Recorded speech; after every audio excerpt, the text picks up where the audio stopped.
Are you concerned at all about what the president, the price he's going to ask Israel to pay for recognizing Jerusalem and for saying that he will move the embassy sometime in the future? You know, when you do the right thing, there ought not to be a price.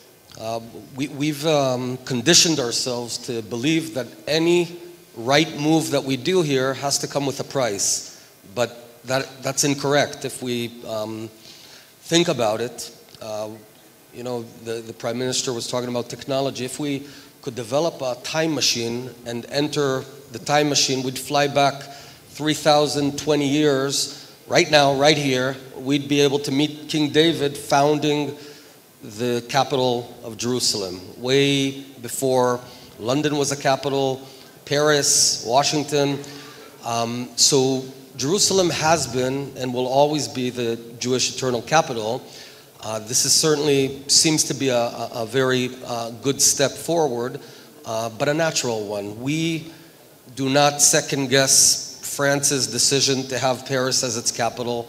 We don't say Marseille will be where our embassy is. We don't say that our embassy will be in New York, it'll be in Washington, D.C. So from here, I'd call upon other countries to follow the United States and recognize Jerusalem as the Jewish and Israeli undivided capital. But, I mean, obviously, though, I mean, they're talking about this rather large regional peace plan, and Israel's going to be asked to give things in return. Do you think that this is part of that? Do you think that this is the beginning of a chess game? We're going to give you Israel, now you give us? You know, you talk about chess. I think what we're going to see today shows that Israel's strategic patience has paid off. You know, we've been told again and again that if we want more acceptance, we have to cut up parts of Israel and hand it over to our enemies again and again. The tiniest country in the region, size of New Jersey. So we're expected to sever this tiny country of ours, hand over parts and pieces to be loved. But what we're learning is the contrary. If you had looked at the graph, if anyone can put back Netanyahu's graph of sympathy, I noticed something very interesting. Our drop in sympathy and the Palestinian height of sympathy was at the very moment in 2005 where we gave up parts of Israel.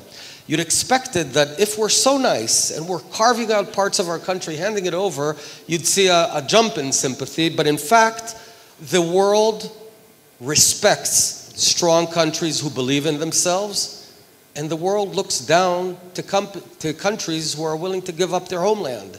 That's the reality. So you do gain sympathy for a couple of days, but quickly thereafter, you gain derision by carving up your country. Hamas, Fatah have already called for days of rage. Turkey's Erdogan said he's going to cut off ties perhaps with Israel. Iran is obviously not going to let this go unnoticed. Are you worried about the reactions?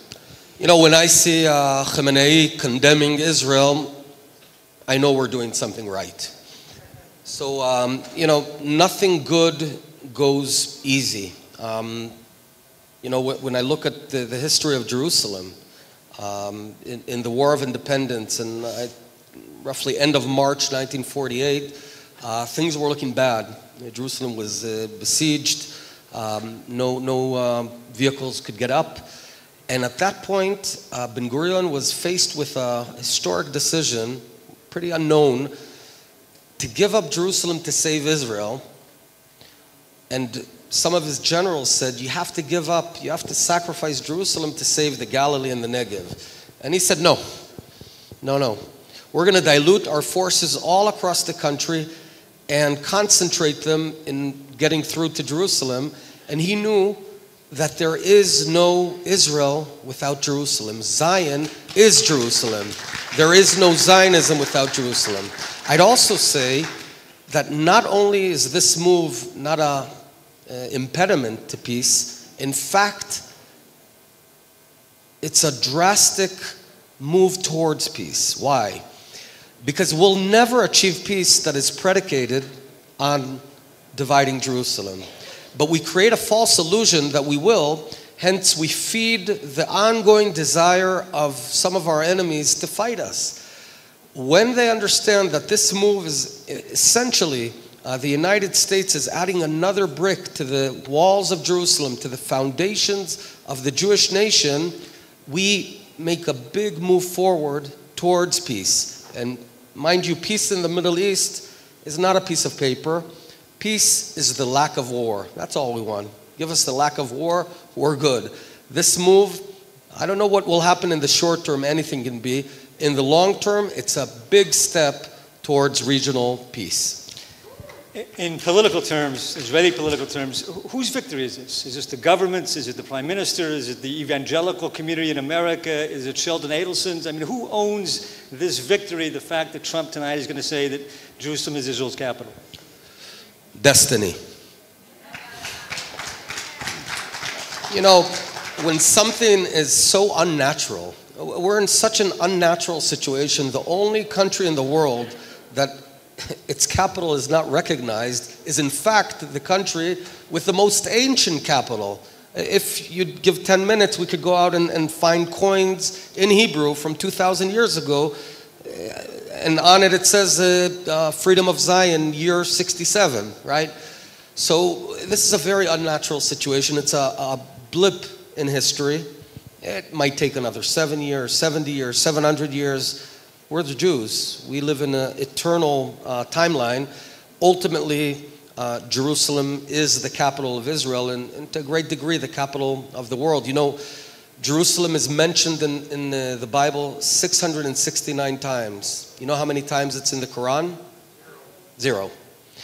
And we will always allow Muslims and Christians to certainly exercise all religious rights. In fact, Jerusalem is thriving perhaps as almost never before. The last time Jerusalem was doing so well was during King Solomon's reign. But we're doing so well because Jerusalem again is in its natural place. It's the capital of the Jewish people.